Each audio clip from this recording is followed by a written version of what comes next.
മുക്ത, ആ പട്ടിക്കാട്ടുകാരിയുടെ അമ്മയും ചേച്ചിയും തലയിലെടുത്ത് വെച്ച് നടക്കാൻ പോവാണോ നീ? കൈലാഷ് എന്താ നിന്നെ കുറിച്ച് കരുതിയിരിക്കുന്നത്?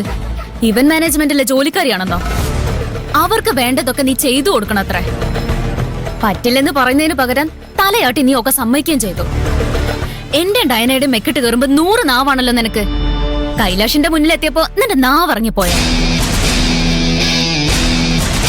മനസ്സില്ലാന്ന് അവനോട് പറയാൻ ധൈര്യം ഇല്ലാഞ്ഞിട്ടൊന്നും അല്ല. അവന്റെ മനസ്സിലുള്ള കാര്യങ്ങളൊക്കെ അറിയണമെങ്കിൽ അവന്റെ കൂടെ നിൽക്കുന്നത് പോലെ അഭിനയിക്കണം. എന്നാൽ മാത്രമേ അവനെ തടയാൻ എനിക്ക് കഴിയൂ. ഇവിടെ വെച്ചാ പട്ടിക്കാട്ടുകാരിയെ പ്രൊപ്പോസ് ചെയ്യുന്ന കൈലാഷ് പറഞ്ഞിരിക്കുന്നെ. നീ പറഞ്ഞു തന്നവൻ മൈൻഡ് പോലും ചെയ്തിട്ടില്ല. അവനെ തടയാൻ നീ ഇനി എന്ത് വഴിയാ കണ്ടിട്ടുള്ളത്? നീയും ആലോചിക്ക്. അതിനാ നിന്നോടും കൂടെ വരാൻ ഞാൻ പറഞ്ഞത്. ഇവിടെ വെച്ച് കൈലാഷ് പാർവതിയെ പ്രപ്പോസ് ചെയ്യാൻ പാടില്ല. അവളുടെ വീട്ടുകാരോട് അവൻ അവരുടെ കല്യാണ കാര്യം പറയാനും പാടില്ല. അതിനൊരു വഴി നമ്മൾ കണ്ടുപിടിച്ചേ പറ്റൂ.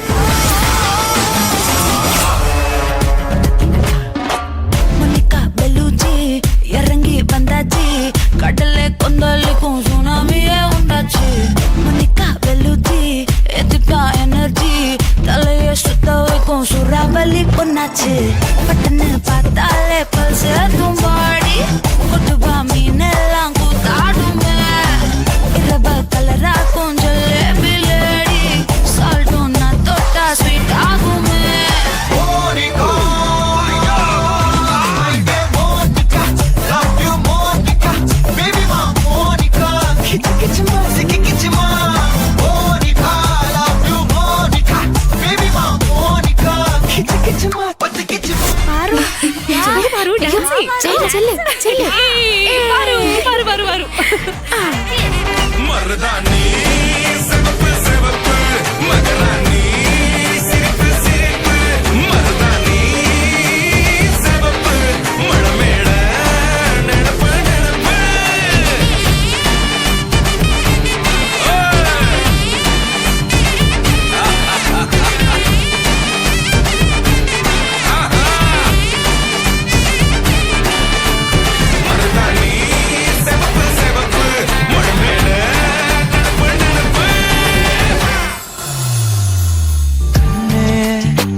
BKR ഗ്രൂപ്പ് ഓഫ് കമ്പനീസിന്റെ MD കൈലാഷ് സാർ അറേഞ്ച് ചെയ്ത ബർത്ത്ഡേ പാർട്ടിയാണിത്. ഒരു പരാതിക്കും ഇട നൽകാത്ത വിധം എല്ലാം കൃത്യമായിട്ട് ചെയ്യണം. ഒരു ചെറിയ നോട്ടപ്പിശക് പോലും ആരുടെ ഭാഗത്തുനിന്നും ഉണ്ടാവരുത്. മനസ്സിലായല്ലോ? എടി, വരാമെന്ന് ഞാൻ പറഞ്ഞില്ലേ? ദയവേത് നീ ഒന്ന് ഫോൺ വെക്ക്. അതിനുവേണ്ടി തന്നെയാ ഞാൻ ഈ ജോലിക്ക് വന്നത്. എന്നെ വിശ്വാസമില്ലേ നിനക്ക്? സൈമൺ സാർ, നീ കൊണ്ടുവന്ന പയ്യനല്ലേ അത്? അതെ സാർ. എടി, ജോലി കഴിഞ്ഞാലല്ലേ ക്യാഷ് കിട്ടൂ. ക്യാഷ് ഞാൻ കൊണ്ടുവരും. നിനക്കെന്താ പറഞ്ഞാ മനസ്സിലാവാത്തത്? നീ ഫോൺ വെച്ചേ. ഇവിടെ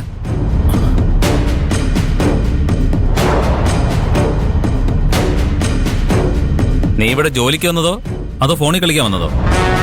ഞാനിവിടെ ഇൻസ്ട്രക്ഷൻസ് നൽകിക്കൊണ്ടിരിക്കുമ്പോ നീ ഇവിടെ മാറി നിന്ന് ഫോണിൽ സംസാരിക്കുന്നു. എന്തെങ്കിലും ജോലി തരണമെന്ന് കാലിൽ വീണ് കരഞ്ഞാൽ മാത്രം പോരാ, തരുന്ന ജോലി കൃത്യമായിട്ട് ചെയ്യുകയും വേണം. Simon sir. എന്താടോ ഇത്? ഇങ്ങനെയുള്ളവരെ റെക്കമെൻഡ് ചെയ്താൽ തന്റെ ജോലിയും കൂടെ പോകും. ഞാൻ പറഞ്ഞില്ലെന്ന് വേണ്ട. ഇല്ല സർ, ഇനി ഇവന്റെ ഭാഗത്തു നിന്ന് ഇങ്ങനൊന്നും ഉണ്ടാവില്ല. ഞാൻ നോക്കിക്കോളാം. കാറ്ററിംഗ് ബോയ് എങ്ങനെ ബിഹേവ് ചെയ്യണമെന്ന് നീ ഇവന് പറഞ്ഞു കൊടുക്ക്. ശരി സർ. ഗസ്റ്റിന്റെ ഭാഗത്തുനിന്ന് എന്തെങ്കിലും കംപ്ലൈന്റ് വന്നാ കഴുത്തിന് പിടിച്ച് ഞാൻ പുറത്താക്കും. പറഞ്ഞു കൊടുത്തേക്ക്. സർ. നിങ്ങൾ വാ.